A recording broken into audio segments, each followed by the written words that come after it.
बड़ी देर हो गई, लागत है भाई हमार पतैया रोटिये बनावत ही बा। काहे बैठी है बूढ़ा तहार पतैया खाना वाना देस कि ना देस सब ही? चाहे खाई चाहे ना खाई बुढ़ऊ, तुहसे कौन मतलब? चौराहा से घूमे से छुट्टी पाइबो तब तो तू तो 4 समोसा खाया हो बहिरे से। बहिरे हम कुछ नहीं खाई, घर के छोड़ी कर घर ही हम भर पेट खाना खाई थे। चाहे पूछ लिया पतैया से, भर पेट खाना खवावा थे हमारे पतैया। हम गोड़ हाथ इतना जोर पिरात है कि का बताई। सचिन की पतैया छुट्टी पाई जाता तनका का मिजवाई लेते। बताए होते बूढ़ा, चौराहा पर से तुम्हें खरती दवाई ले आई हुई। जब घरा रहबो तब तो बतायू कि हाथ गोड़ पिरात बा, हम खरती दवाई ले आओ। अरे बाप रे बाप, लागत है हमारे सासू अम्मा के गोड़ हाथ पिरात बा। जय तेल ले आई, गोड़वा हाथवा मीज दे। पतैया से मांग कर नाश्ता पानी कर लियो और जाई थे यही लागे अब्बा तुम्हें खरती दवाई लेके आई थे। हम ई बुढ़वा ई कहियो अपने आप पूछत नहीं, बूढ़ा हो तो हर तर तबियत ठीक है कि नहीं ठीक है, काऊ पिरात है काऊ नहीं पिरात, कब हो नहीं पूछती। जब तक अपना से बताओ ना कि हमारी चीज पिरात है तब तक ही पूछत नहीं। अच्छा ठीक है भाई, जाई थी दवाइया ले आई थे तुम्हें खरती। बप्पा कहू ना जाओ अब दवाई आने, तेल लेके आई, अम्मा के गोड़ हाथ मीट दे थे। देखो हमारे पतैया कितना ख्याल करत है, जात रहे हम दवाई आने तब तक वो तेल लेके आई गए। तब बप्पा हमने ख्याल रखा तो और क्या ख्याल रखे। ला सासू अम्मा गोड़वा ये हरिया करो, तेल लगाई के मीज दे। अब तहार सारा दुख दर्द छुमंतर हो जाते हमरे मिजते। हमार बड़की पतैया कितना हमारे बारे में यहाँ सोचत है, गोड़ो हाथ मीजत है, हमार कितना ध्यान दिया था, हमार कितना सेवा करत है, घरहू करत है बहरहू करत है, गोरू बछरू राखे बा बेचारी वो चलावत खवावत है, घासू भूसा बहरे से काट के लेके आवत है, कटवाही निर्वाही करत है, कितना काम करत है। ऐसे छटके बेटा वो ब्याह हो जा, छटके पतैया हमारी मिल जाती तो दोनों जनी मिलकर करती बहनी, दोनों पतैयन का हमारे आराम रहत, हम हो कहीं सुख मिलत। अरे काहे नहीं सासू अम्मा, काहे नहीं, देवरानी हमरे मेर मिले। हाँ मटका तो तब तक तू अपने अम्मा के तेल वल लगाए दियो और जय सरकारी नला पहियर गोड़ हाथ धोए आई तो फिर खाना वाना निकाल दो, हम खा ली। हाँ बप्पा जाओ तो धोया, अब हम खाना निकाल दी थे तुम्हें। घर ही माँ मंदिर बनई तीरथ करे हम नहीं जाबे, सासू का गौरा ससुर जी का शंकर, सासू का गौरा ससुर जी का शंकर, पति जी का विष्णु बनई तीरथ करे हम नहीं जाबे, घर ही माँ मंदिर बनई तीरथ करे हम नहीं जाबे, नंदी का तुलसी देवरानी का दुर्गा, नंदी का तुलसी देवरानी का दुर्गा, जिठनी का देवी बनई तीरथ करे हम नहीं जावे, घर ही माँ मंदिर बनई तीरथ करे हम नहीं जावे। अरे वाह, हमार पतैया गाना गाई गाई के सेवा करत है, हमार करियज खुश हो जात है। अब चलो लड़की वड़की देखा बाटे और छोट लड़कों का शादी कैली तोहरो देवरानी आई जाए, तो कहीं आराम मिल जाए। 4 ठू भैंस बा, खेती बाड़ी बा, सब चीज बहिरक देखो, घरों मकर झाड़ू पोछा बर्तन करो, थकी जाती हूँ परेशान हो जाती हूँ यार, हमारो दोनों जने का सेवा बर्दाश्त करत हूँ। तो जब छोटके लड़कों का ब्याह हो जाए वो अपन घर मकर संभाल ले और तू बहरे का संभाल लेबू, तू कहीं तनका आराम हो जाए दुल्हन। हाँ सासू अम्मा, वो तो सबका आशा रहा था कि देवरानी आई जाए तो तनका हमहो का आराम मिल जाए। एक बात हमारा और सुनी लियो दुल्हन, जब तोहर देवरान आई जाए तो जेठान बन के रहो, तनिका शासन दिखाई के, ई मेरा न रहो कि एकदम से जौन कहे बस तो उन्हें भर करियो।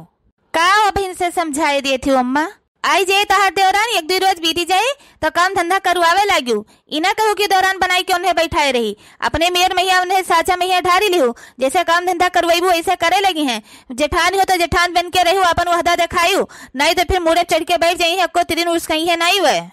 अरे जाए दियो सासू अम्मा, अब ही खाली गोद भराई भे, शादी के दिन तारीख धरा है, सदियों नहीं भे, अभी हमारे घर में पाव नहीं धरिस और तू हमें दौरान जेठानी मैया ईमेल लगाओ भिड़ाओ थी अम्मा, हम ये नहीं करब अपने दौरान के साथे, जैसे हम गौने आए रहन और दूसरे दिने तू हमें काम पर लगाई दी है, वैसे हम नहीं चाहत कि अपने दौरनिया कहीं हम काम पर लगाई दी। अरे हमारे दौरनिया आए महीना 15 रोज आराम से रहे, फिर एकरे बाद में यहाँ काम धंधा करे अम्मा, जौन तहार मन है तौन तू करियो, वो तो हम तोरे अच्छन के लिए कही थी।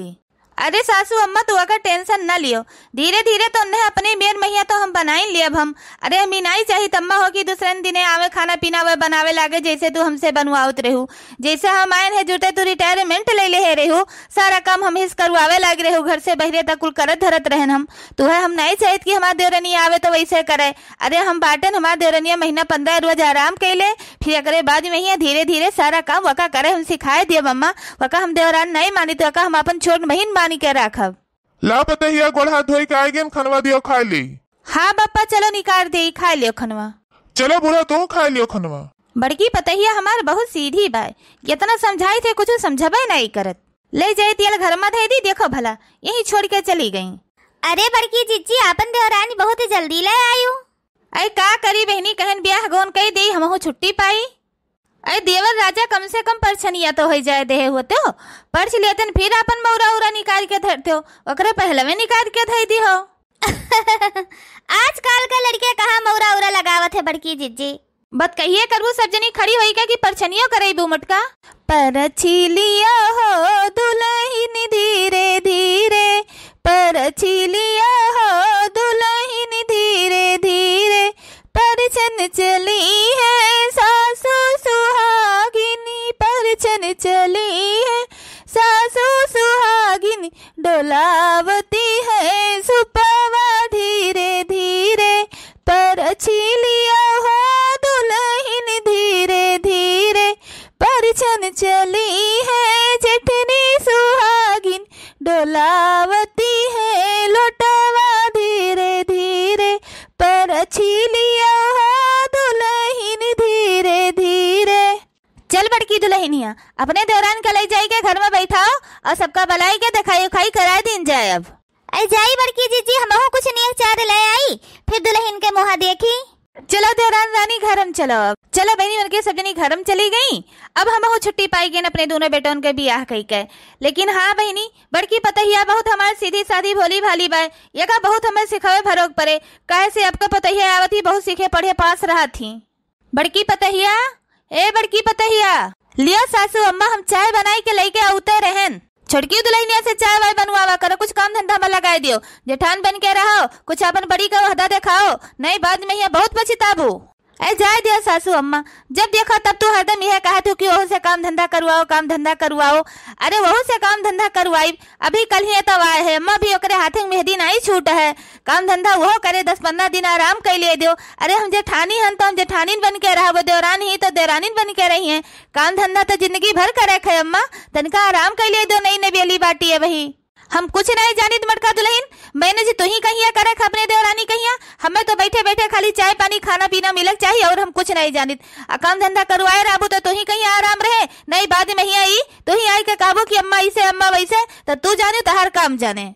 अरे अम्मा वो तो मैंने कही लिए हमारे देवरान हुए नई नवेली आए बाटे, सोची थे 2-4 वतन का आराम कर लिए, खाए पिए आराम से रहे, एक बाद में यहाँ काम धंधा तो करबे करी है। अच्छा अम्मा चाहिए पी लो जाए भैंसिया कहीं चलाए खवाए आई हटाए आई, फिर जाए देखी घर में यहाँ काव करेक बा काव नहीं करेक बा। बारे बलम में परदेसवा भी राजे उलझन में सुबेरेवा, हो गईले हो उलझन में सुबेरेवा। ये तना हम बोल दी हन, अब हम कुछ नहीं बोलब, तब से तो समझौती हन, लेकिन इनके समझ में यहाँ नहीं आवत है तो न समझे। आज उसे लापरवाही करत ही मोड़े चढ़ के बैठ जाये, एको त्रिन नहीं इसका सारा काम करी है तब इन्हें पता चले। नई नवेली शादी हुई का बहुत फायदा हुआ था, सवेरे सोई के उठो, मंजन दतिन कई के नहाए धोई के अपने रूम में बैठो, बढ़िया चाय नाश्ता मर मिठाई आई जाते, खाए पी लो फिर बैठा रहो, फिर दोपहर 12 बजे फिर बढ़िया बढ़िया मस्त मस्त खाना आई जाए, फिर खाए पी के बैठा रहो, कौनो काम धंधा नहीं करे रहा, बहुत आराम रहा था। अगर ऐसे शादी रोज हुई ना तो बहुत मजा आवे। देवरानी, ये हमार देवरानी, आओ बैठो हमार दीदी जेठानी।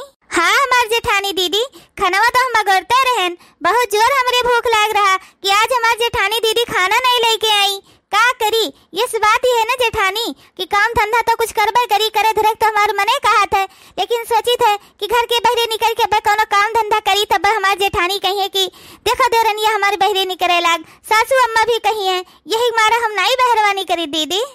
अब ही कौन तो है जरूरी है बहरे निकले का देवरानी, अभी तेरे हाथे के मेहंदी नहीं छूट, गोड़े का कलर नहीं छूट, अब ही तो हम करते धरत है, अब ही तो हम चाय नाश्ता खाना पीना टाइम टाइम से सब कुछ तो तुम्हें देवरान दिए भाई करब हम। अब ही 10-15 दिन आराम कर लियो, फिर एक बाद में यह काम धंधा तो कर ही है। हाँ हाँ दीदी, वह तो हम कही थे कि अब हम बहरे नहीं कर सकी, कोनो काम धंधा नहीं कर सकी, तो हाँ छटका, तो खाना पीना खाई लियो, जाई खेते में से हम घास वास काट लाई, नहीं पानी बुनी बरसे लागे तो 2 ठो गोरू बछरू है जो चलाई खवाई नहीं तो फिर दूध नहीं दे हैं। दीदी हो 1 लोटा पानी दे जायो। हाँ हाँ तू खनवा खाओ, हम पनिया लेके आई थे। खाना तो बैठे बैठे फ्री में ही पाई गेन, और पनिया मांग ली थे 1 लोटा, पी ली थे, आराम करी थे। और काम धंधा तो कुछ करम नहीं, हम 15 दिन से बैठे बैठे आराम करी थे। एकरे बाद में यहाँ कोनो उपाय सोच लिया, कहे से हमसे काम धंधा तो हुए नहीं। अरे वाह जेठानी, हमारे खाना तो भाई बहुत बढ़िया बनाओ थी, एकदम मस्त लाजवाब। अरे वाह बहुत टेस्टी खाना है, लाजवाब।